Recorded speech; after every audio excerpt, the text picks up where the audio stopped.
Live from Columbia, this is Sports Talk on the South Carolina Radio Network. Be a part of tonight's show. Call us at 800-956-7266 or email talkback@sportstalksc.com. Now, here are your hosts for Sports Talk, Phil Kornbluth, Kevin McCrary, and Tom Hayes. I hope our team just executes and plays well. We're a little more dynamic offensively than some of the teams we've had here. Have a few more weapons, so maybe that helps us.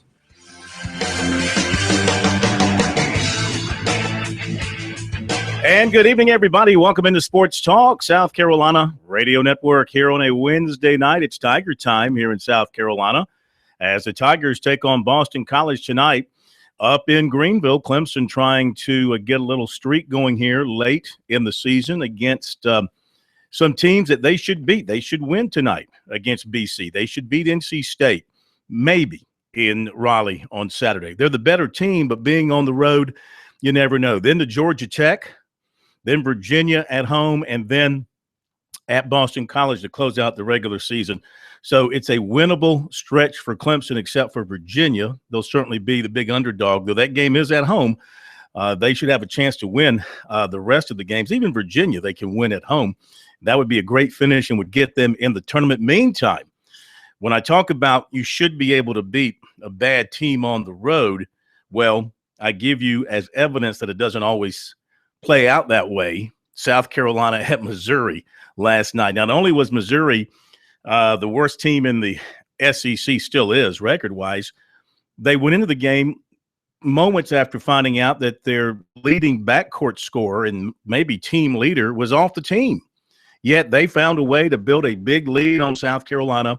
The Gamecocks, to their credit, did manage to come back and take a lead late pro, but could not sustain it. Well, it looks like a boxing match where the guy connects, goes to the neutral corner, takes a deep breath, and then hits again. South Carolina threw punches, but then they relaxed, they'd exhale, and let Missouri score on the other end, and that cost them. But, it's surprising. You talked about Clemson, Phil.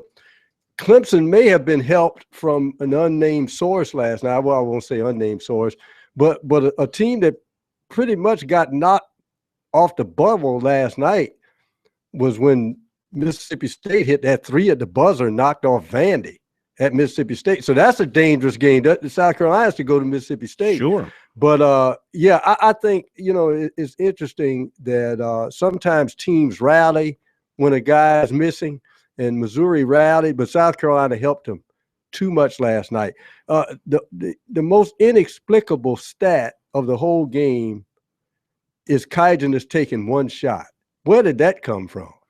I mean, if he's not threatening from his wing position, a defense can just stop people. Well, his production and the production of Hakavicius, between them, it has just gone south the last quarter of the season. Hakavicius is nowhere near the player he was prior to SEC play and in early SEC play. You can just tell he's a guy that's lost all his confidence. Maybe he will find it, and Cautious as well. Of course, others have stepped up. I mean, look, they still got 21 wins. Yeah. So others have stepped up, but those are two seniors that, this time of the year, you need them to be a part of your contributions. We'll hear from Frank Martin, K-Max up in Greenville, and more coming up.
Hey, our phone number is 800-956-7266. Email talkback@sportstalksc.com.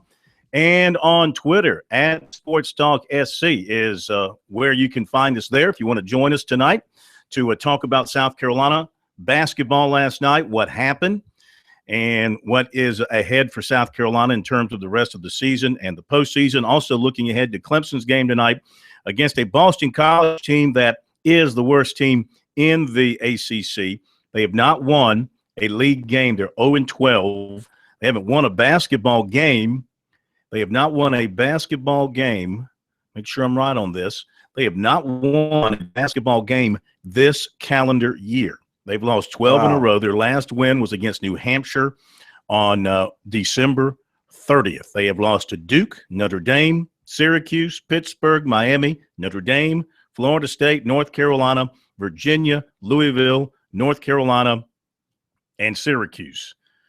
And most of those have been blowouts, though they did play the Tar Heels to a 3-point game at home, and they have not really played anyone else in the league close. Florida State at home, they lost by 10. Everything else has been double digits. Their last game, Syracuse, a loss at home by 14. This should be easy pickings for the Tigers tonight in Greenville. Punch him in the mouth in the first 2 minutes of the game. Don't lollygag around. As it showed last night, South Carolina let Missouri stay in the game. They gained confidence. In the game. They jumped out and built a 15-point lead. And they gained confidence. South Carolina was not ready. 2 games in a row, really, that for whatever reason, they appeared ready against Kentucky, but then the last 30 minutes, noon start, they did not. And then then they won a game on Tuesday night on the road at all this year. Maybe Ole Miss. I'd have to look. I think that's the only game they've won. I don't know. It's just and look, teams go through this. Texas A&M, when they were leading the league after South Carolina beat them, they went on a slide. So the teams that aren't your great ones, and South Carolina's not a great team, obviously. They're a good team with a chance to make the tournament and maybe win a game in the tournament, but that's about it. They're not going to go far. They make the NCAA tournament, they're not going to go very far, depending on who they draw. A lot depends on who you draw. Yeah, it does. But, if they get past the first round, and right now, today, Jerry Palm has them still as a 6th seed. I think that's right. A 6th seed playing Gonzaga in Providence in the opening round. Well, you mentioned, and Winthrop as a 15 seed playing Virginia in Raleigh in the opening round. Well, the interesting thing is, and we've looked at this before, teams that usually are good teams, but they're not used to being in the position that South Carolina and Texas A&M are, suddenly they gravitate slowly from being the hunter to the hunted, and they can't.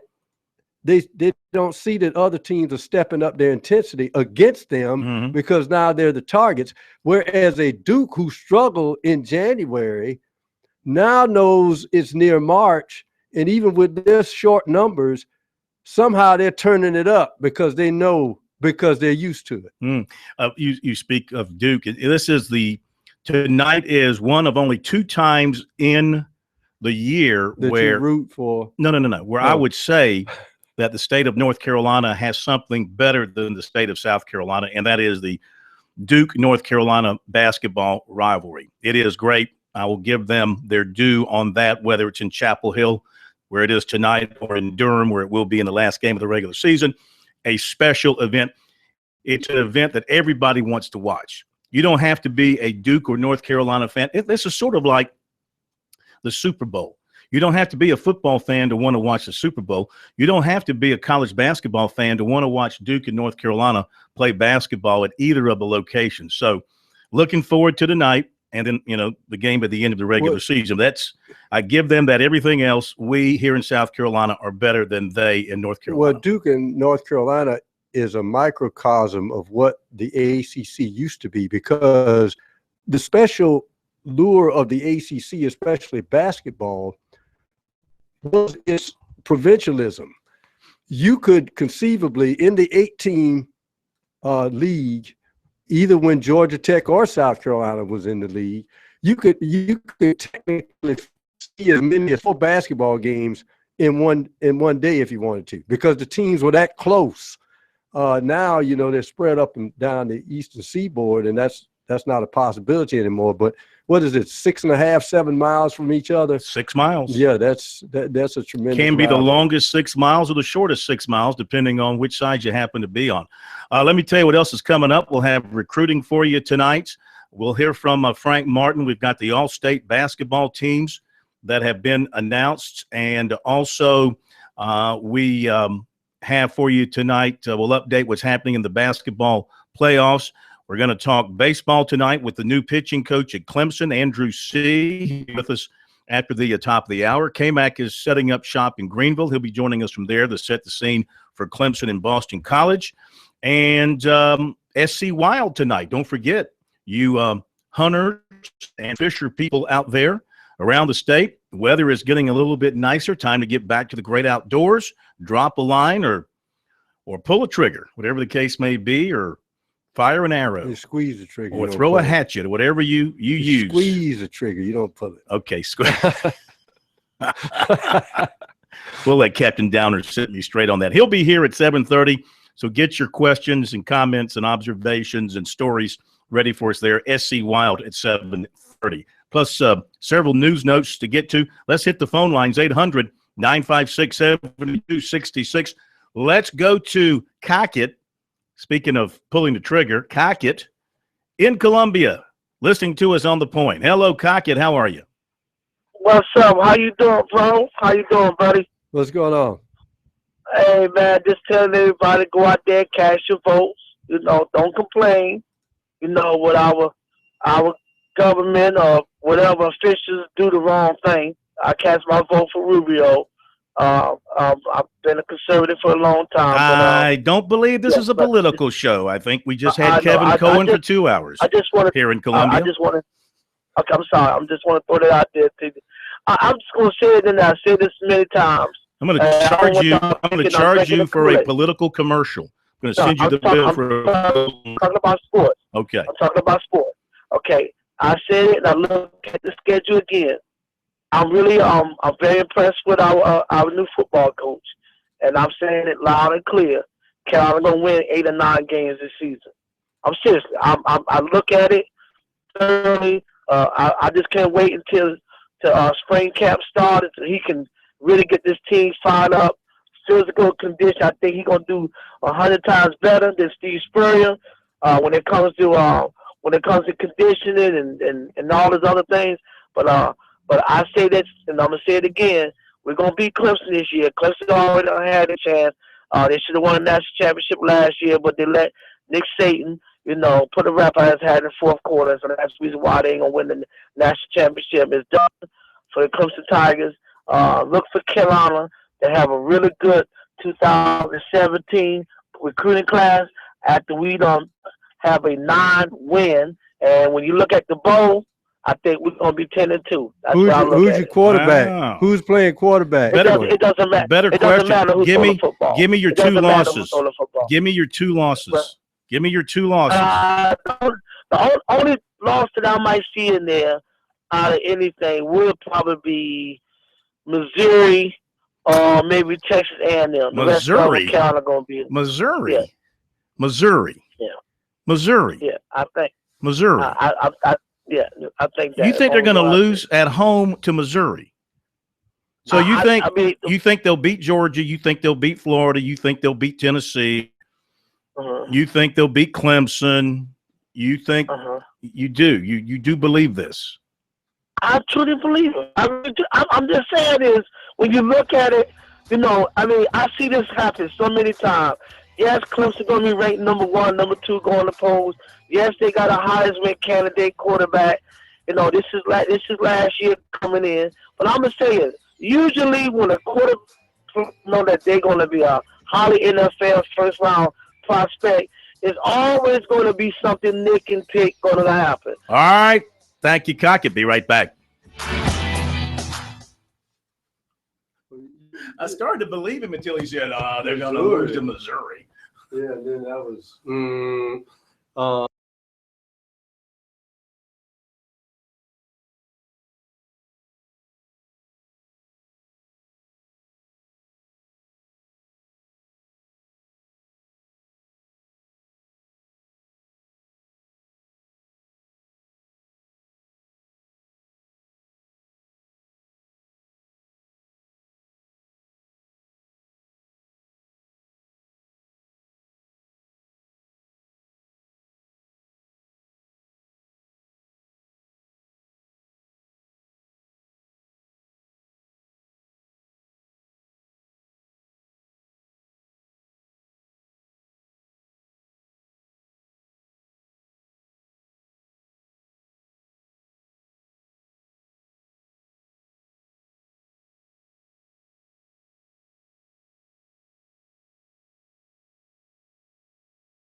we're back. 800-956-7266. Jamon Hopper leaving Clemson to transfer elsewhere for his final year of eligibility. That was announced today by Clemson. A contributing wide receiver during his career. Last year, 21 catches, 317 yards, and a touchdown. And over his career, 71 catches, about 800 yards.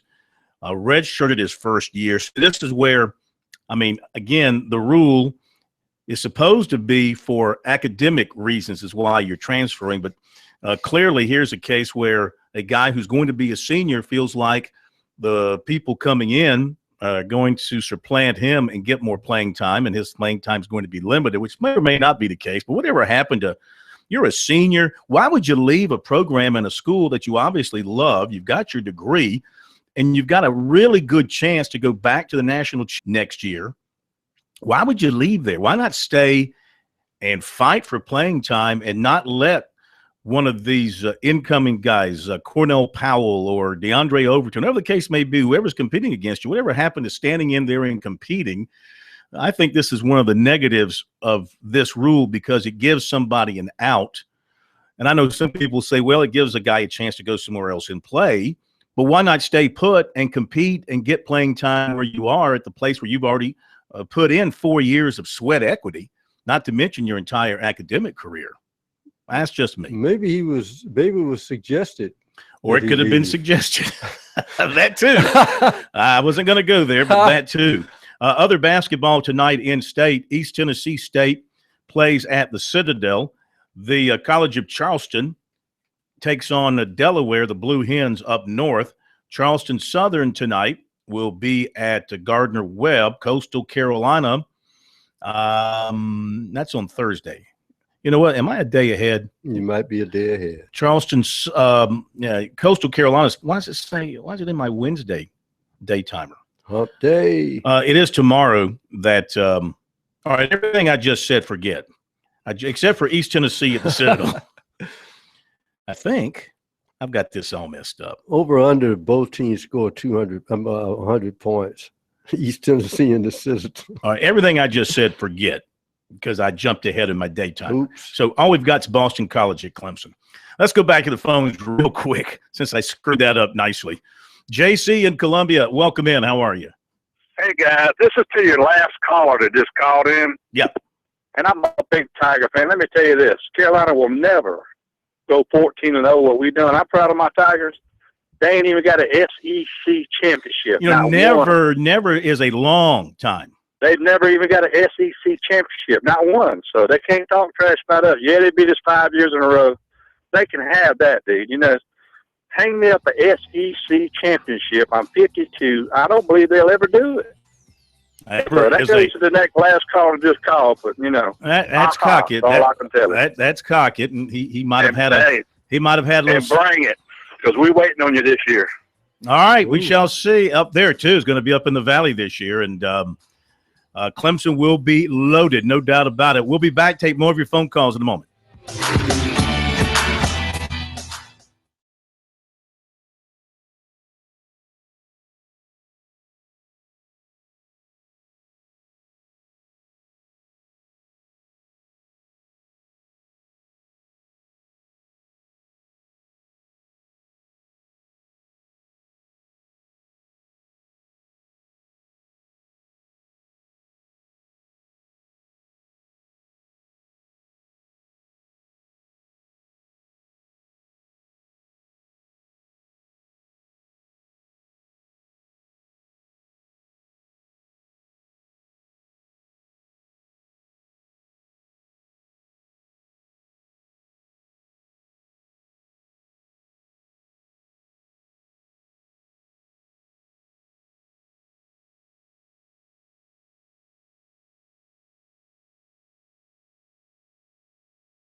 Hello. Check my check. Hey, look, there's Phil. Can you hear me? Hello. Man. There's the chat box here. I hear Tom. You hear me, Larkin?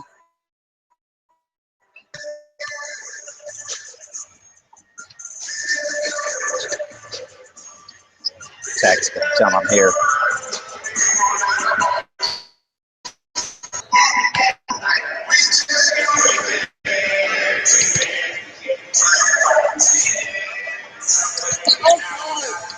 All right, now what do I want to talk about here?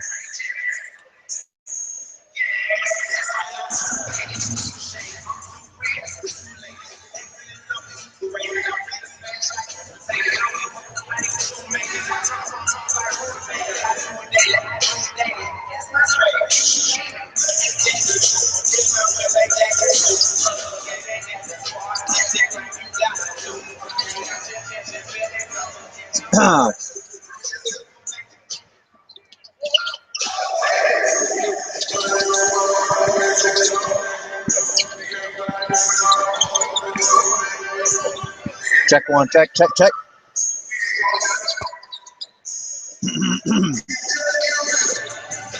All right, good deal.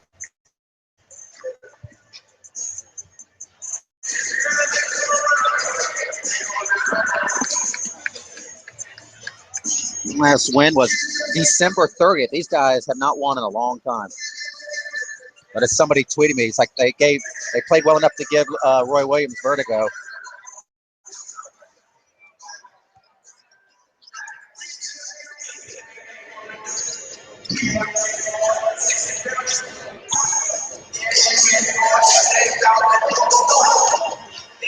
Look at me, those helmets over there.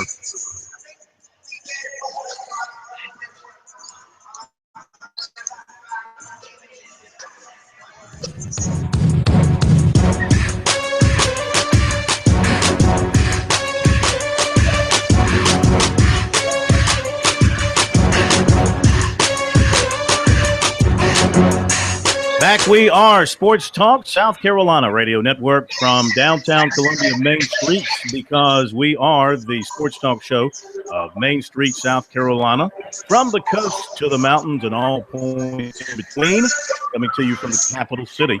800-956-7266 is the phone number. Email talkback at sportstalksc.com and on Twitter at sportstalksc, the website sportstalksc.com. Be sure you check that out every single day. That's where we post all our news information. And on Twitter at Sports Talk SC, use the hashtag STRecruiting for recruiting info.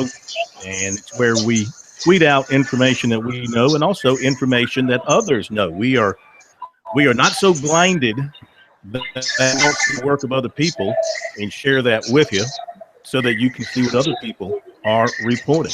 It's part of reporting. It's letting other people know what other people are doing so that you are better informed. Other games tonight around the SEC and the ACC. Let's begin in the SEC. Just two games, Auburn at Arkansas and Alabama at LSU. That could be a really good game. That's a big one. Alabama's playing themselves in the tournament. They win that game, they may be off the bubble if they get that one. And in the ACC tonight, we've got another what should be a very good game, Syracuse at Louisville. That'll tip at 7. Of course, BC at North Carolina, Georgia Tech at Florida State, and Virginia Tech at Miami. That is the rundown tonight. Let's head up to the Well, the Bon Secures Wellness Arena in downtown Clemson. K-Mac is in position to see if the Tigers can keep Boston College winless in the ACC. K-Mac, the Tigers need not mess around with this one. If they play their game, they're not sloppy and not stupid, they should put this one away by halftime. Yeah, you would think. Boston College has lost 12 straight. Their last win was December 30th of 2015. So they've been struggling a little bit, although they played slightly better of late. They gave North Carolina a pretty good game. Played decent against Syracuse, and this is the kind of game at home. If you're Clemson, you have to win it, because if you don't, it's going to be a devastating loss for you as a bubble team. This is the kind of loss that can haunt you on Selection Sunday. But if you win, it doesn't get you in, but it certainly helps your cause and gives you another win, and it moves you up into the upper echelon of that ACC pack. Yeah, no doubt about it. This is a game that can really do damage to your RPI. Clemson coming into this one is 8th in the RPI, and they need to continue to win to climb in that area. Right now, they're just in the bubble discussion category for the NCAA tournament. None of the experts have them in the field right now. Tigers at 15-10. RPI's at 89. They are 2-2 against top 100 teams in the RPI, 5-5 against top 50 teams. So they're not going to play too many top 50 teams the rest of the way. I don't think they play any except for Virginia. So yeah, this is one they've got to have. Anything about the Clemson team tonight we need to be aware of, or is it pretty much status quo? Everybody's ready to go? Everybody is ready to go, and people are starting to file in here. We'll see what kind of crowd we get tonight. And, again, these are important basketball games for Clemson as they try to get NCAA tournament and help themselves going into next month to get better seeding, where maybe they don't have to play on Tuesday, can get that day, as we were joking about here on Press Row, avoid playing Florida State at all costs, because that never seems to turn out well for them in the ACC tournament for whatever reason. But, yeah, I mean, Clemson, 15, if you would have asked Clemson fan at the beginning of the season, I think you would. All right, K-Man, we're going to take it down because the connection is dropping in and out pretty regularly there. But we get the gist of what you're saying. Big opportunity for Clemson tonight to get that 16th win and improve its record in the ACC as well. Tigers right now sitting in the ACC in about the middle of the pack. Right now the Tigers are 8-5 in league play, tied for seventh in league play with Syracuse. So, and if Louisville wins tonight, they'll go to 9-4. So there's no way Clemson can move up to fifth tonight. Well, if they win and Syracuse wins, they'll both be 9-5. So they would move into a tie for sixth. With Duke at 8-4. That's true from a seeding standpoint. Louisville doesn't matter. Notre Dame's 9-4, Virginia's 9-4, Miami 9-3, and the Tar Heels are 10-2 in league play. So big games. In that, they can't afford to lose a most winnable game at home. We'll check back with K-Mac at halftime and see how things stand. Then back to your phone calls we go here on this Wednesday night. Jeff up in Rock Hill. How are you, sir? Welcome into Sports Talk. How you doing, Phil? Good. I was looking at Frank last night. I was screaming at the TV. Kitcheness and it's cabbage. I don't know what you can do with it. Have they hit a wall? Are they tired? But something. I mean, do you need to sit down for a couple games to get your legs up under them? Well, I got a theory. It's off the wall, but I tell you, remember a couple of years ago or last year when we had the snow, and suddenly I think both of them had big games, and then I jokingly said on Sports Talk, I think the next night, maybe they missed the Lithuanian winners. I don't know. And then suddenly, as you can recall, Phil, they go into a funk this time of year, and then somehow awaken for the first two games of the SEC tournament. You don't understand, and it's been a pattern for the last 2 years. Well, I thought about this. Now, again, we're looking at two games here. Kentucky, I don't think there's any excuse for getting beaten that badly at home by Kentucky, not this team. There's no embarrassment losing to Kentucky, because even though right now Kentucky's not among the nation's elite, I got a feeling they could be by the time late March rolls around. But So this South Carolina team should not lose like they did at home in that setting against Kentucky. And then they should not lose at Missouri to that team. And so I don't know if maybe the caller, you might have hit on something, not just those players, but maybe the entire team might be hitting a bit of a wall. You know, Martin believes in very strenuous practices. Maybe the guys have tired legs, tired bodies. Maybe he and the staff need to kind of take a step back a little bit and ease up if they haven't. I'm assuming that they're continuing with the rigorous practices that he is famous for and that he talked about having. And maybe the guys are just flat out down by this stage of the season. You know, Oliver Purnell, for all his good times as Clemson's coach, his team seemed to hit a wall late in the year, and when they get to the NCAA tournament, they didn't have much left in attack because people theorized, rightly or wrongly, I don't know. I mean, he liked to press 94 feet, 40 minutes a game. He would never let up, and the thinking was his team was just out of gas by the time they got into March and started playing at tournaments. I mean, it doesn't. Yeah, but it doesn't. It belies that when you see how they were carving up Villanova, and then for some inexplicable reason, just took the gas in the second half, and that game. Well, that's the point. They ran out of gas. But the interesting thing though is the one thing I will say that's constant with South Carolina in their losses is the fact that normally in a close game like at Ole Miss, if they're not shooting well, their defense is still there, so they stay in the ball game.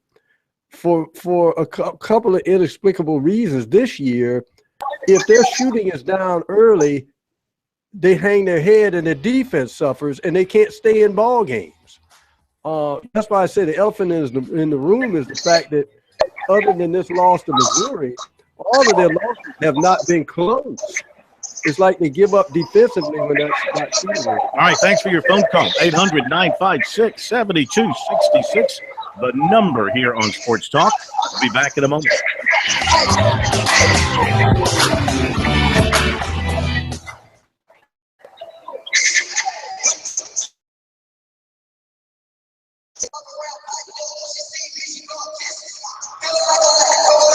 This was over here.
At this time, pleased to bring three Clemson student athletes who have just recently made ACC postgraduate scholarship winners.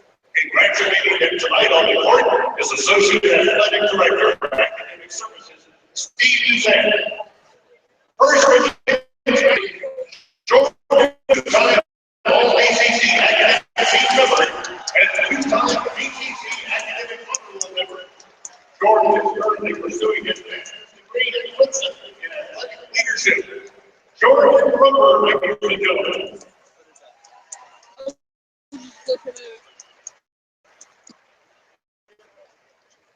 Tennis station has been awarded the ITA Scholar named into the ITA all of the Clemson academic team and the presidents of this school. And will Newark at Boston University. Tristan Newark.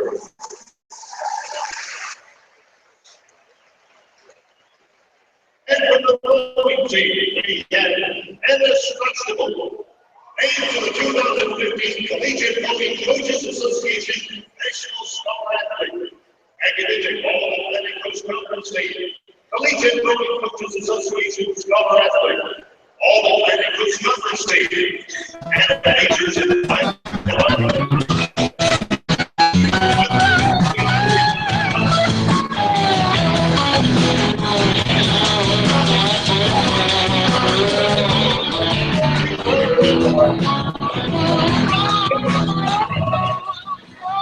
All right, we're back at Sports Talk South Carolina Radio Network from here in Columbia. Coming up, we're going to talk some Clemson baseball pitching, as a matter of fact, after the top of the hour. And, of course, we've got coming up as well, FC Wild at the bottom of the next hour. Stay tuned for that. 72-67, Missouri beat South Carolina last night at Mizzou. And really, it wasn't as close for most of the game as the final score indicated. USC did take a brief lead, but could not hold on. And Missouri wins 2 in a row now in the SEC after losing 9 straight. They won 2 in a row. Leading the way last night for Mizzou in terms of scoring was Ryan Rosberg, who once again, this is 4 straight games for him. He had 18 points. Terrence Phillips had 15 points. They had 5 guys in double figures last night. For USC, Michael Carrera had 14 points, 10 rebounds, another double-double. Dozier had 12. Those were the only Gamecocks to score in double figures. Thornwell only had 5. Silva, not a factor, with 4 points. You mentioned Cassianus, only took 1 shot, had 4 fouls, no points. I missed this. Notice had 21. I'm sorry. Notice had 21 points to lead the Gamecocks. He was another one in double figures and actually had a good outside shooting night, going 5 out of 7. Hakafishis only made 1 shot from the floor and only had 3 rebounds. I mean, that's just useless. That's just useless for them. So anyway, they got some things to figure out. They have got some things to figure out. Here is Frank Martin visiting with the media after last night's defeat. I've been in that situation. We've been in that situation earlier, a couple of years ago, and where your kids continue to fight, deal with adversity. Obviously, the one-loss column is something that a lot of people on the outside pay attention to, but on the inside, you're trying to stay connected with your players to make sure that they're doing things the right way, and they're definitely doing things the right way. And he's playing all them freshmen and sophomores, and they've battled. A lot of credit to them for completely outplaying us today. You guys obviously start off 3-22. Is any of that a hangover from, you had a chance to take first place and, didn't go well against Kentucky? Does that account for any of the flat start, or does Missouri just deserve credit? I think they deserve the win. We had a good practice yesterday. It's not like we came out and pouted and moped. And we had a good practice, and they just beat us. They out-rebounded us. They outshot us from the foul line. With the game on the line, they were tougher than us to score balls at the rim. we couldn't score and we couldn't stop them. And give them credit. Don't take credit away from them. They just flat out outplayed us, out-toughed us, out-scrapped us, beat us on the glass, beat us to the rim, beat us running the court. They just beat us. Dwayne, the shooting early on, I mean, was that something Missouri was doing? Were you guys getting good shots and not making them? Yeah, I think like Coach said, there's just a whole bunch of effort plays that we were unable to make, and that kind of ended up giving us the game away at the end. But in terms of the shots, we were just able to move the ball around. Our teams play zone against us, and we got to do a good job of penetrating the zone and kicking it out. Did it change anything for you guys not having Wes Clark out there? Did it do anything for us? Did it change your game plan at all, or what you did defensively? No. Wes is, I don't know, some of his best games of his career have been against us. It's that's unfortunate, but no, it didn't change our game plan going in. Give Isabel credit for the way he played in the first half, and give that freshman young man Phillips. He's going to be real good. You see it when you watch them. You can tell that young man is a competitor, and he's going to watch. Any more questions? Dwayne, you went 4-4 beyond the arc in that second half, kind of bringing you back into that. What happened down the stretch? Did Missouri change defense on you? No, I just think that we try to get some other looks, and we just were unable to convert it. We trying to attack the rim, but we just did a poor job of converting our layups, and that's just something that we got to establish as being the presence inside the paint. So looking forward, we got to make sure that we capitalize on that.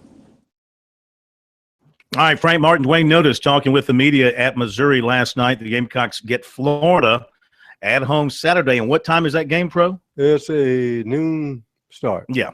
So if I'm Frank Martin, I would tell the team it's a 7 p.m. tip-off, and I would get them up at about 5 in the morning and kind of put them through a day, make them feel like it's a day, so that when noon hits, it feels like 7 o'clock. Well, you worry about this game because Florida's coming off a road win at Georgia, in which they just threw brick after brick, 1 for 17 in the first half from 3. They're going to come in here and hit some threes Saturday.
right, time to the recruiting report tonight. First of all, running back Davawan Dean, 5'11", 180 of TL Hanna, is an emerging prospect in the state, 1,200 yards rushing, 20 touchdowns last season. Old Dominion has offered. USC has taken notice. He was at their junior day, and he's expecting the Gamecocks to stay on him based on what his recruiter, Bobby Bentley, told him, who's also the running backs coach, told him that he really loves him.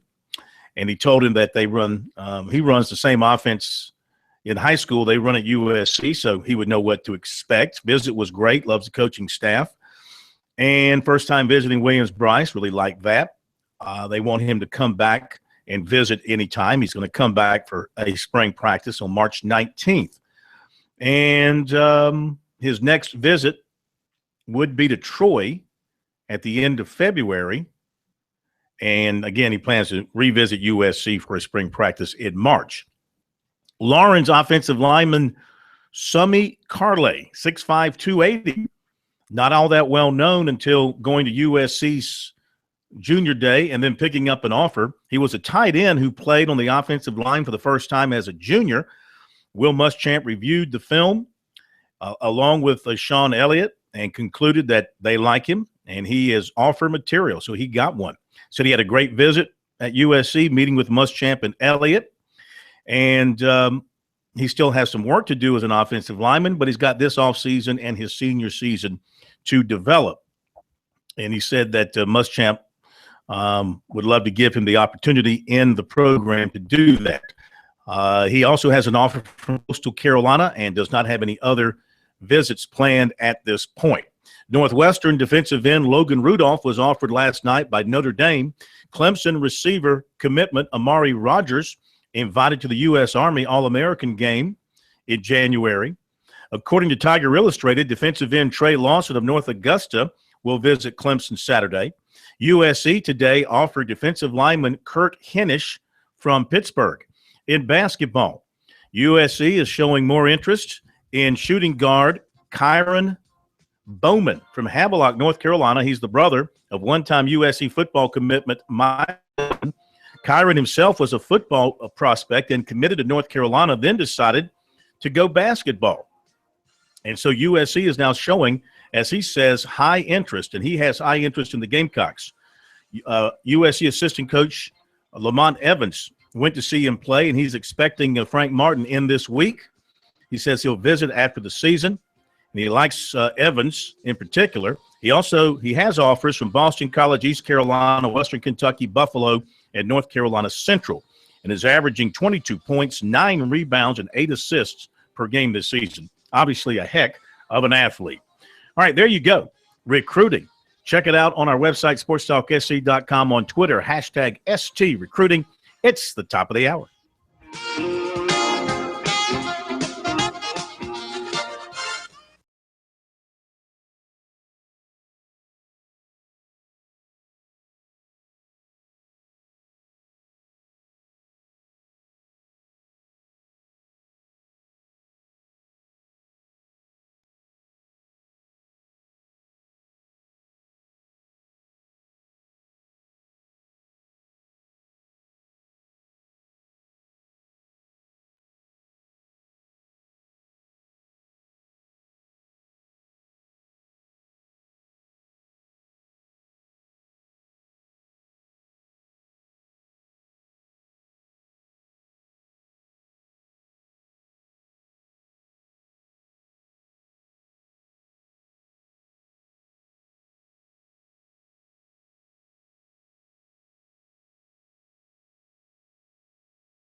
Live from Columbia, this is Sports Talk on the South Carolina Radio Network. Be a part of tonight's show. Call us at 800-956-7266 or email talkback@sportstalksc.com. Now, here are your hosts for Sports Talk, Phil Kornbluth, Kevin McCrary, and Tom Hayes. Okay, we're back. It is Sports Talk South Carolina Radio Network. Want to mention a few things I haven't had a chance to get to tonight. Former USC linebackers coach Kirk Bodkin is going to be joining South Carolina State. I missed this story last night. Josh Kendall had this in the State. Apparently, he is going to be at South Carolina State as their defensive coordinator. Didn't realize they had an opening. Mm-hmm. They do. So good for him on that. I want to talk about this, and then I'll get to that. The State newspaper today, bless its little heart, on the front page had this big picture of Muschamp's new house. And I mean, really, when I saw that, I know we talked about it last night because the story came out last night, and we gave you some of the details about it. And I'm just thinking to myself, why I know the newspaper believes that Gamecock fans want to know everything that's going on with South Carolina now. But I mean, how do you think do fans care what the coach's house looks like or what it costs and the details, the square footage, the number of bathrooms, all the amenities of the house that a man who makes $3 million a year can afford? Now, the fact that he has a guest house, which is probably bigger than most people's regular house, which is fine and dandy, and the fact that it's built on an island, or I guess a peninsula. I don't think it's really on an island. I think it's on a peninsula. They refer to it as an island house, but I think it's on a peninsula. And I just, I wonder why. Why do we care? We didn't care what Spurrier lived in. I don't recall a big old, everybody knew where Spurrier or knows where Spurrier lives. Everybody, there was more interest in Holtz's Orlando home than his Columbia home because it was bigger, more expensive, and he stayed there more than he did in Columbia, I think, by and large, especially during the offseason. I just, that kind of got me wondering why would you go to a front page story on where, and apparently Muschamp's not interested in talking about it because he declined comment when approached by the paper. I don't know if it's a sore subject of his to him or if it's like, hey, it's my house, it's my business, not yours. Well, I think the other a couple of things that hit me, and one is just a personal thing, and one is just a feeling I get about today's climate in media to crank up discussions and ancillary stories. First is this: you got the Republican convention, people all over the state campaigning, and you put the football coach's house on the front. You can't explain to me the reasoning for that. The other is to set the coach up. Have a bad day and so-and-so. And he's sitting there in that big house and he went. That's what I get the feeling that's all about there. I really do. Clemson off to a lead it should have. It's 11-2 early.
All right, in Greenville, 5 minutes in, the Tigers up on Boston College by a 14-5 count. Clemson shooting 45%, 3 of 7 from 3. And they have forced 3 turnovers. They've converted into 8 points so far. Blossom game, DeVoe, Holmes, and Roper, each with 3 for the Tigers. Balanced scoring, they're up now 14-7 against Boston College. The Clemson baseball team opens its season against Maine on Friday. 3-game set at Doug Kingsmore Stadium. We heard from Coach Monty Lee last night. Right now, it's our pleasure to welcome for the first time. Well, maybe not the first time. Maybe we had him on when he was hired. First time going into the season, pitching coach Andrew C. Coach, how are you, sir? Good to have you with us on Sports Talk. Great, man. How you doing? Appreciate you having me. Our pleasure. Good to have you with us. Okay, I want to know, you're going to be calling your first pitch of your first game at Clemson to start the season on Friday. Will it be a fastball? Absolutely. Absolutely. No doubt about it, huh? There's no doubt about it. I don't think I started many games off speed, but not to say that I haven't, but not this weekend. You want something to get you out in front and go from there. What do you think of your rotation that you and Coach Lee have settled on going into this weekend? Your thoughts about your 3 starters?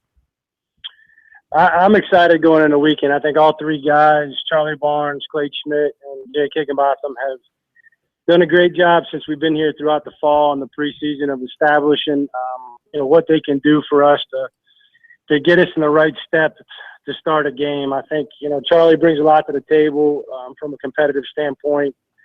He's going to challenge hitters. He's going to make them earn anything that they get. I think he's going to set the tempo for the weekend, and I think that Clay Schmidt's experience and his perseverance is gonna put us in a great spot on Saturday. And then Jake, is an outstanding talent as a freshman, and I think he's got a great future ahead of him.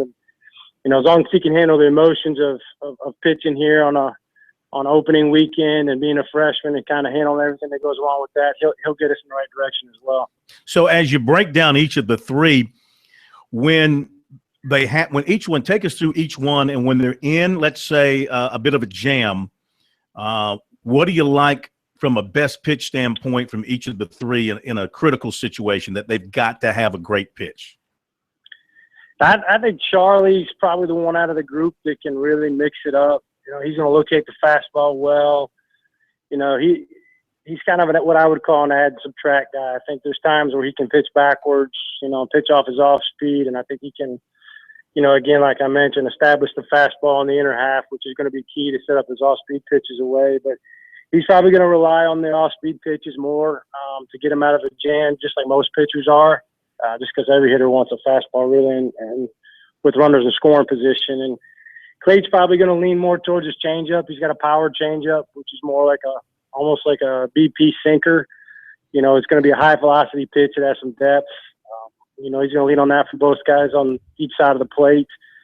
And Jake's off-speed pitches are plus to me. I think his changeup is really good, but he's probably going to rely on the breaking ball a lot. But the one thing I like about Jake is he can handle right-handers by coming inside pretty good. But all 3 guys are, will execute down on the zone. And, we've worked on so much with guys pitching and runners in scoring position. Any pitch, depending on the hitter, I think those guys will have no problem executing. All right, so let's say these guys typically give you 6 innings, 7 innings maybe. Who do you have lined up in your early relief, and then what do you think about the back end of your bullpen? Right now, we have Alex Eubanks and probably Pat Krall that are going to be one of the first 2 out of the bullpen. Alex is a redshirt freshman for us. It's come a long way. He's battled some injuries in the past, nothing arm-wise, but he's really solidified himself. Really put himself in a good position to start during the weekend, to be honest with you. But we thought as a club he would suit us better and put us in a better situation to win more ball games, using him multiple times during the weekend. He's just a plus competitor. Probably, in my opinion, one of the best makeup guys we have. We can put him in any situation, controls the run game, and then Pat's numbers kind of speak for itself from last year. He was a go-to guy here, kind of a deceptive left-hander that can mix it up. Again, he holds runners well, great experience. And there's a couple other guys with a freshman, Brooks Crawford, Pat Campbell, an Alex Snell or Garrett LaVorn that have established themselves as far as poised guys that can handle the middle of the game. And really their job is to get us to our two guys we feel like have our best electric stuff with Riley Gillum and right-hander freshman from Georgia. He's a great breaking ball. He's anywhere from 90 to 93 at times. And then Alex Bostic's a big left-hander. It's a junior for us. It hasn't had a lot of innings here, but big-time pro prospect. Got a plus fastball and a plus breaking ball. So that group really will get us to those two guys, and hopefully we can close out the ball game. Mm-hmm. And if you have to go to one guy, regardless of whether it's a lefty-righty situation, or will you go strictly lefty-righty in an absolute final-out situation? No, we'll stick with Riley as really the setup man for Bostic. Depending on the matchups and how kind of the season goes, that may change. But right now, both guys pitch to lefties and righties very well. I just think Riley, being a freshman, he's better suited for that eighth inning. And Bostic can handle the kind of the moment and stay poised, getting the last 3 outs, because we all know how hectic that could be sometimes. So, Bostic's been around a little bit. I think he's the guy to go to in the ninth. And, I think if we get to him with a lead, we're going to be very, very calm in that dugout and excited. How does it feel to you as the guy calling the pitches to have a catcher like Oki, to inherit him? And, knowing that balls in the dirt, you can afford to make those kind of calls, figuring they're not going to get past him most times. Right. He's an All-American caliber player, Team USA guy, big-time pro prospect. So, for me to come into a program, with a little bit of an inexperienced pitching staff, it's great to have a veteran guy back there that has some great insight and to know that he's got the skill level, like you mentioned, to have a guy on third base where we need to bury that breaking ball and have all the confidence in the world that he's going to block it. And again, to me, the biggest thing he brings to the table is his intensity and his competitiveness and his way to keep the guys calm out there and lead this pitching staff really from, a leadership standpoint from behind the plate. When you're calling a game, what are some of your tendencies in calling pitches? Do you have a particular routine you like to go through, or is it just simply, pitch by pitch and what the situation is? I think it depends on the situation. Yeah, each guy's a little bit different. I think, we're going to pitch to our strength as a staff, and then we're going to pitch to our strength individually, based on you're going to take the hitter's weakness in account, what you can kind of gather throughout at bats and what scouting reports you put together. But, it just depending on the guy. There's times we do a lot of stuff in the bullpen where we establish the fastball early and we want to make sure that we have off speed. If we're starting, that we can go through the lineup and mix that in when we need to. And, our closers and our mid-relief guys, they're going to be a little bit more attack-oriented. They're not going to worry about the corners too much, usually because that's the group that's going to have more electric stuff. But from a pitch philosophy standpoint, we just want to get to 2 strikes as quick as possible and force soft contact early in the count and keep pitch counts minimal so we can extend innings for those starters. And again, get to our bullpen where it allows us to, get through that lineup with the least amount of times as possible so they don't see too many pitches and come to the box. Well, we wish you the best of luck beginning on Friday and look forward to a lot of great things from you and the Tigers this season, and look forward to having you back on the program with us throughout the baseball season. Awesome, man. I appreciate you having me. Our pleasure. Thank you for joining us, Coach Andrew C., the pitching coach at Clemson, ready to unleash the arms for the Tigers this weekend at Doug Kingsmore. Before you know it, a couple of weeks, it'll be USC Clemson weekend baseball series time. Always one of the favorite times of the year. What's Boston College doing tying this game at 19? Hitting threes and getting some turnovers out of Clemson. But they're playing and they're moving the ball. They're really attacking the Clemson defense and getting layups. So it's going to be a tough kind of gnashing of teeth type game so far. Hate to see that. You don't want to dilly-dally with these guys. We'll be right back.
All right, thanks again to Coach Andrew C. for being with us tonight. Want to do some high school things here real quick before we get to our SC Wild segment tonight.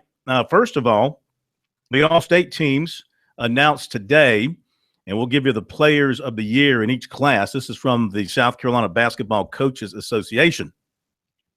4A boys, player of the year, Jordan Davis from Dutch Fork, and he's only a junior. 3A, Xavier Barmore from Seneca. 2A, Joseph Battle of Abbeville. 1A, Ozanta Fields from Denmark Oler. Girls, 4A player of the year, Kiana Jeter from Spartanburg. 3A, Jahilia Dunlap from Dreer. 2A, Elizabeth Scott from Andrew Jackson. And 1A, Justice G from Timmonsville.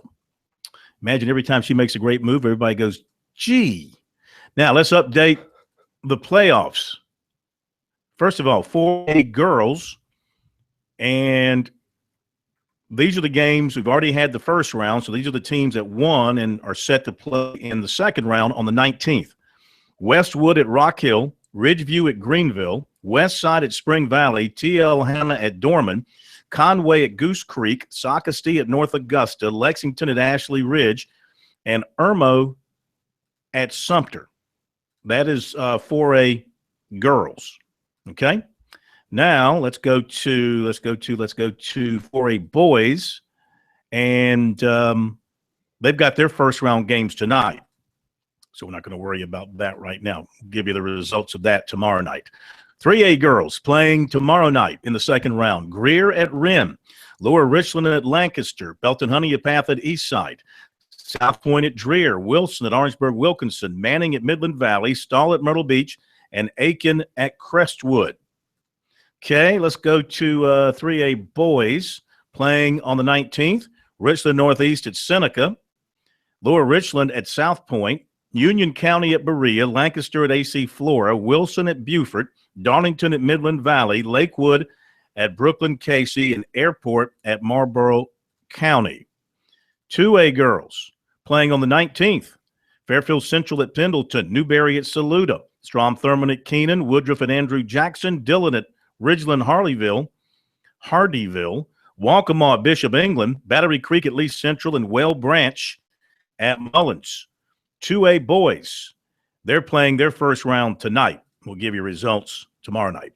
1A girls playing tomorrow night. Round 2, Rich Spring, Monetta, McCormick, North at Christ Church, Calhoun Falls at C.A. Johnson, Southside Christian at Calhoun County, Carvers Bay at Estill, Hemingway at Burt, Cross at Timmonsville, Bethune-Bowman at Latta. By the way, is that right? Latta beat Hannah-Peppico last night or the other night, 73-22. How about those Viking-ettes? 1A boys on the 19th, Rich Spring, Monetta, Calhoun Falls, C.A. Johnson, Christ Church, St. Joseph's, Macby, Fox Creek, Calhoun County, Carvers Bay, Denmark Oler, C.E. Murray at Charleston, M&S. I have no idea what that is. Burke at Hannah-Pamplico, and Branchville at Hemingway. I got to see what Charleston M&S happens to be. Anyway, SC Wild coming up next.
It's time to get wild with SC Wild. Everything hunting and fishing from the South Carolina Department of Natural Resources and your host, Phil Kornblut. SC Wild on Sports Talk on the South Carolina Radio Network. Okay, it is SC Wild starring Captain Billy Downer. Let me do a couple of quick things. Thanks to Jeff Hartzell from the Post and Courier, who tells us Charleston M&S is Charleston Math and Science High School in Charleston. Did not know that. Thought that. Never would have come up with that. Thank you, Mr. Hartzell. Clemson trailing 26-23 against Boston College. We'll hear from K-Mac coming up. But Captain Billy Downer is here. 800-956-7266. Share your stories with us, your outdoor activities, hunting, fishing, archery, and the like.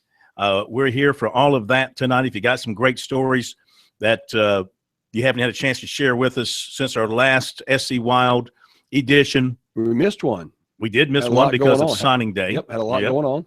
So share it with us either over the phone or via Twitter at Sports Talk SC. How are you, sir? Doing great. Great to have you with us. Let's see. First of all, before we get into stuff, weather's turning nicer. I don't know how long. Been colder, and now it's getting a little nicer. Exactly, Yeah, exactly. yeah. So everybody's trying to get over the colds that's everybody's been suffering through. So what's happening on the outdoors now? What are people going to be getting out to do? Well, duck season's over, so we're out of that. We still got some small game seasons in, or rabbit, squirrel season's still in, quail season's still in, but for the most part, it's starting to wind down. Fishing's going to start getting heavier as it gets warmer. Everybody's waiting for that spring weather. We'll do a little fishing report toward the end and let some people know where some folks are having some success. But this time of year for us, we're very busy with our shooting sports programs, our archery and schools programs. I left the Anderson Civic Center today. We had our regional up there. Lots of students, probably, I don't know how many, almost 1,000 students there today. Are you seeing more people involved in the shooting sports? Absolutely. We have 40,000 people across the state shooting archery in the school. Wow. As a part of our school program. Yep. That's fantastic. Now, before we move on to close up duck season, what's the best duck story you heard from duck season? Anything really kind of stand out in your mind that came across your desk from somebody who went out and really bagged a big one or a lot of them, or whatever the case may be? This year was not a year to hear a big bag story. It just wasn't. Because of the weather? Yeah, the weather was so warm for so long, and then it got cold, and then it was a tough year. Yeah. Tough year. Folks went out of state a good bit. Arkansas had a lot of our hunters go out of state to Arkansas and hunt there in the timber, and there were some little spots of light there of hope, but not a lot. Something else I want to mention before we get into your topics. Sure. Something I read in the news, which I guess pertains to you. Sure. In the northeast corner of the state up in Horry County. That would be northeast, right? That's right. Yeah. Not real good with direction. They're talking about building this highway, and they're concerned, the people who are fighting against it are concerned about the black bears. Absolutely. Okay. From your standpoint, DNR, I mean, what's the story there? What could happen? A lot of people do not know that when they're riding up and down 17 up there and in those woods and those kind of short pines and things out of Myrtle Beach, not that far. We're not talking about miles and miles out of Myrtle Beach proper. We're talking about just right on the edge there. There's a very large population of black bears. Wow. How big? They've been there. They've been there for a while. North Carolina, just for example, has one of the world records at over 500 pounds. I mean, so there's some large bears. Most bears are around 200-300 pounds. Is a really big bear in South Carolina. But there are those that get up to 500 pounds. But there's a large population of bears in the coastal regions. Go kind of from Florence to the coast through Marion County in that area there, in the swamps and again the coastal regions there. And of course we've got bear up in the mountains as we've always have. But people don't think about the coast. Correct. But there is a large population, large enough that in recent years, DNR opened up a season from Florence County over there through those counties to the coast there in the northeast, as you said, region, to allow hunters to be able to take some bear to try to control the population. A lot of complaints with nuisance bear in that area. All right, what's going to happen with this? Are you following this story about trying to build the highway? I and have the not concerns been. about the bear population. But there is a serious concern with bear population because they are there in large numbers, and folks are concerned about wildlife when they start change. Anytime we change, we put something through the woods that's not there normally, it's going to affect the patterns and movements of wild animals. So it's something. It's cause for concern. Mm-hmm. And part of the story too was about cars hitting bears. Now, I've hit deer. And that's a pretty good shock. I can't imagine what it must feel like to hit a 100-pound bear. doe, 110-pound doe, a bear, 200-300 pounds, 400 pounds. That's like hitting a tree. A lot of damage. Yeah. A lot of damage. Yeah. Mm. Plus, you don't want to cause injury to the animal either, Right. or any kind of suffering to the animal as well. But, I was going to say deer, but bear vehicle accidents are common. What should you do if you run across a bear? Let's say you're walking around through there and you run across one. The main thing is that the problems we have with folks is that people try to feed bears. Do not feed the bears. Leave them alone. Give them their own distance. Our black bears are not typically as aggressive as you think of a grizzly bear. It's going to come after you. But you give them a wild birth. Give them a wild birth. Of course, if a sow has cubs, now she's going to be protective of those cubs. So give them a wild birth, back off. They always tell you don't run, don't turn your back, back away, face the bear, those kind of things.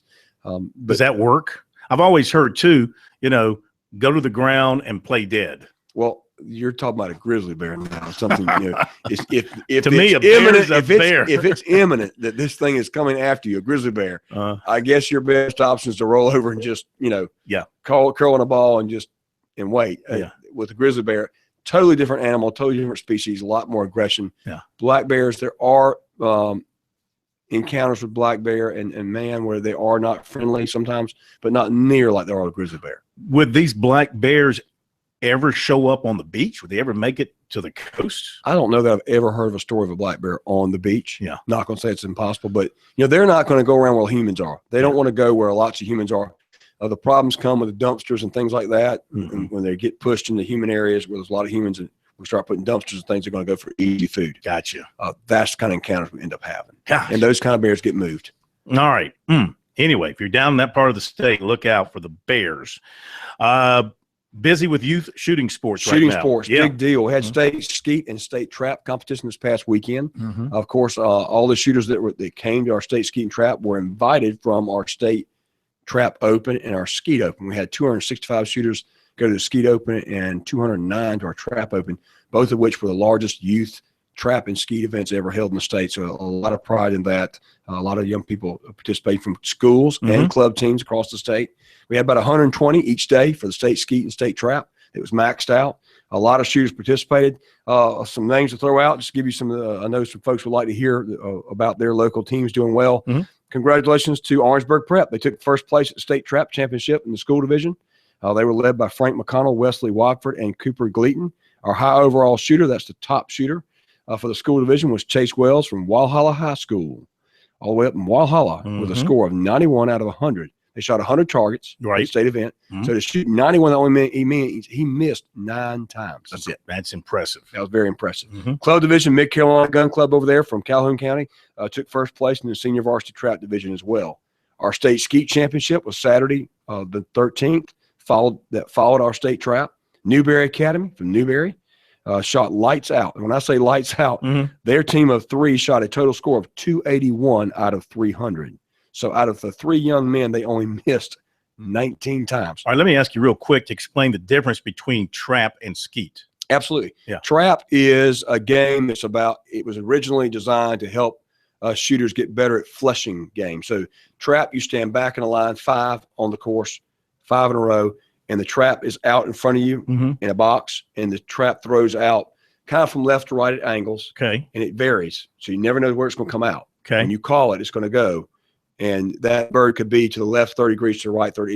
It kind of goes in an angle there. Okay. Or it could be straight out. Sure. But it varies. It's a moving deal. Okay. Skeet is the typical, if you see it, it looks like a half moon. Yeah. People walk the half moon and your shots go from left and to the right. Yeah. Yeah. It's kind of flying across the horizon. Correct. That's more of a bird's wing shooting. Seemed to me like trap might be a little easier than skeet. I would argue the kids would say trap's harder. Really? But trap shooters say trap's easier. Yeah. Just logically, something going basically straight up versus something going across would be maybe easier. We'll be back. More SC Wild with the captain, Billy Downer, in a moment.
All right, quick update from Greenville. Boston College leading Clemson at the half. 34-31. We'll hear from K-Mac in our final segment. But back to SC Wild captain Billy Downer is with us. So we've talked about the youth shooting sports, and it's just great to see so many people involved in this.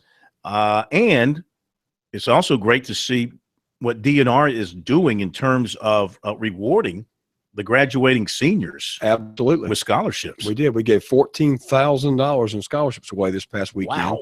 7,000 at state skeet and 7,000 at state trap event. That's fantastic. Coming up for the Youth Open, we'll talk, that's coming up in March 5th. Mm-hmm. We're going to give away right now, looks like over $28,000 in scholarships there. That's terrific. Thanks to a lot of great donors that want to see young people involved in shooting sport. And we do have, what colleges in our state have shooting teams? Clemson University has a very well-known shooting team. Mm-hmm. It's still a club sport right now, but they are very active. They won the state championship, the national championship in 2013. And one of our officers, Player Aston, was on that team. He's a now young officer in Green.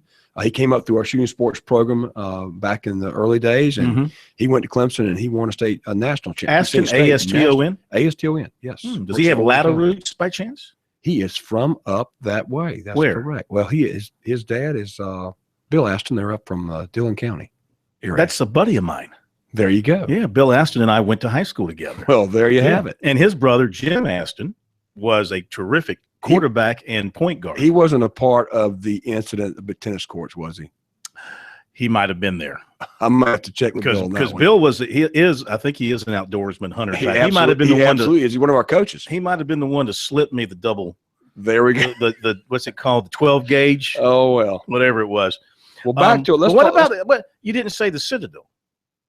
I did. They have a shooting team, don't they? They have a rifle team. That's a difference. But for shotgun sports, Clemson's got one. I think USC, I want to say Aiken is starting a team now. I just want to say on the record, you being a Citadel man, Citadel better be good in rifle. If not, we got a big problem. Well, I understand that. Were you on the rifle team? I was not. Yeah, I was not. I mean, come on. If our military college, I twirled a rifle a little bit, but I wasn't on the rifle. Yeah, yeah. If they can't be good in rifle, all right. What you got next? Well, I just wanted to recognize a few more young people out there. Okay, did real well. State skeet on Saturday. Newberry Academy shot lights out, 281 out of 300. Cameron Hawkins had a 98. He was a high overall shooter from Newberry, 98. That means he missed twice. That's fantastic. And then we had Patrick Mills will score a 95. That's on the same team. And Michael Shaw will score of 88. Patrick Mills actually had a 50 in a row, which means he shot 50 targets in a row. Wow. To get that 95. And believe it or not, Cameron had won 25 in a row because of where he missed the targets. He didn't have 50 in a row. It's hard to believe he had a 98 and didn't have a 50 in a row, but he did. But he shot lights out. They did really well. Congratulations to the Newberry Academy for that win. Big one for them. They were also the Skeeza State Skeet champion, as well as Orangeburg Prep was the Skeeza State Trap champion from the day before. Congratulations. Then we had Mid Carolina Gun Club took first place in senior varsity at the state skeet event as well. They took first in skeet and trap. Then our ladies, can't forget the ladies. Strom Thurmond High School ladies took first place in the high school ladies division for state skeet. Congratulations to Strom Thurmond High School. HOA for high school ladies for that was was Rebecca Bamberg from Orangeburg Prep, a score of 82.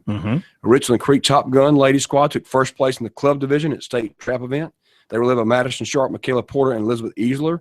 Anderson School District 4 ladies middle school team.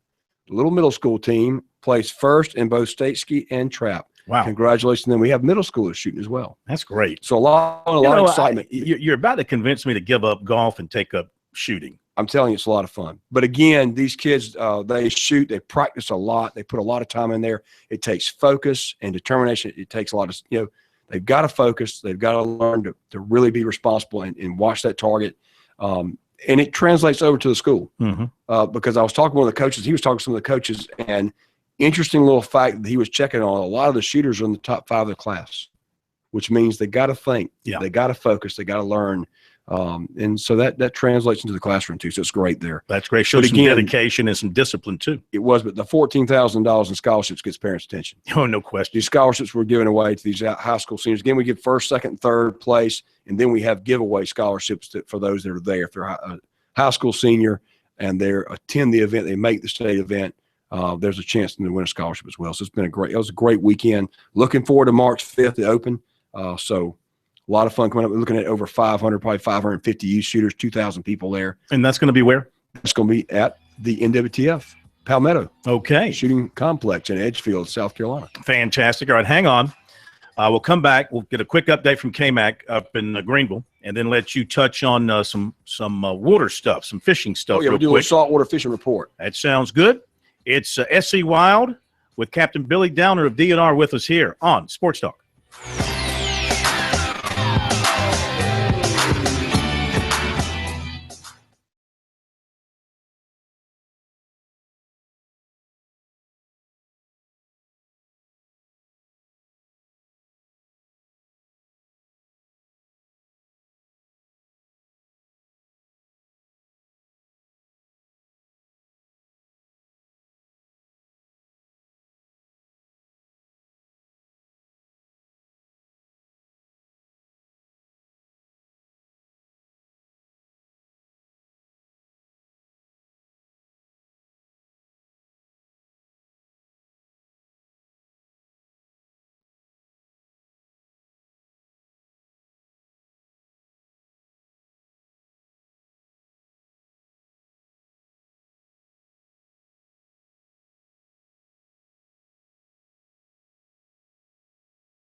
There we go. You hear me now? I muted myself.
All right, we'll talk fishing here in just a moment, but up to Greenville we go. It's halftime. My goodness, K-Mac joins us, and we thought this would be a walk in the park. Nothing like that, K-Mac. No, and I know you've got Captain Downer in the studio with you. It's kind of been a Downer and a half, if you will. Ah, nice. Been working on that all half. Yeah. I was thinking about that. Perfect. Yes, it is 34-31 BC, and the Tigers struggling 33% from the floor. They're on the off game. They held kind of 11 points. No one else stepped out. The Tigers got to step it up in the second half, or they'll be in big trouble. Yeah, you're right, K-Mac. Real quick, defensively, where did they break down after getting that lead? In Boston College, something on the defensive side. I think Boston College is hitting 46% of their shots right now, and that's been big. They've hit 6 3-pointers in the first half. That's kind of kept them in the game. Clemson's going to have to me, get it going offensively. That's been the biggest struggle for the Tigers, shooting the ball. All right, K-Mac, thank you, man. And we remind everyone to check out the post-game coverage on our website, sportstalk.com. Locking game with 11 for the Tigers right now, shooting 33%. And for Boston College, it's with 11 points, it's Dennis Clifford. He's 5 of 5 from the floor, has not missed a shot. Not bad. All right, final couple of moments here with the captain. Sure, let's do a little fishing report in the upstate. Yep, what you Lake got? Thurman still doing good for striped bass hybrids, blueback herons, the bait of the day. Largemouth bass reported at Lake Thurman as well on artificial bait on underwater grass beds. But our saltwater fishing report brought to you today by First Sergeant Angus McBride from Charleston. Always a pleasure to talk to Angus on the phone, giving me the report for the salt water on the coast. Tells me everything's slowed down with changes in temperature. When it gets colder, fish get more inactive. Redfish are continuing to bite. Strong in the flats. There are still a few trout, speckled trout being caught, fishing deep and slow using a mirror lure type baits. That's the report fresh from the coast there. Said the trout have gotten finicky with the cold temperature again. The fish slow down. They're not eating as much. They're going to go deep. get to that warmer water at the bottom. But then again, other than that, inshore activity has slowed down, like we said, due to the temperature. Nearshore reef continues to be good for sheepshead this time of year. And offshore, wahoo being caught at the Georgetown hole and just off the ledge. Everybody, as we said before, is waiting on the big spring warm-up. What's the fishing report over on Lake Murray from the Muschamp Peninsula? Really? We're going to go there? I'm sure the fishing's hot there right now. It's got to be good. Fishing off the ledge. Yeah. Crankbaits deep for bass. Is that a good place to fish where he is? I don't know where he's at because I haven't worried about that big house. I am happy for him. Yes. I'm sure he's going to drop many a line in Lake Murray and pull out many a big fish. If I lived on Lake Murray, I'd be fishing every day, no doubt about it. Captain, thank you so much. Thank you, sir. We shall see you in a couple of weeks. Next edition of SC Wild here on Sports Talk. All right.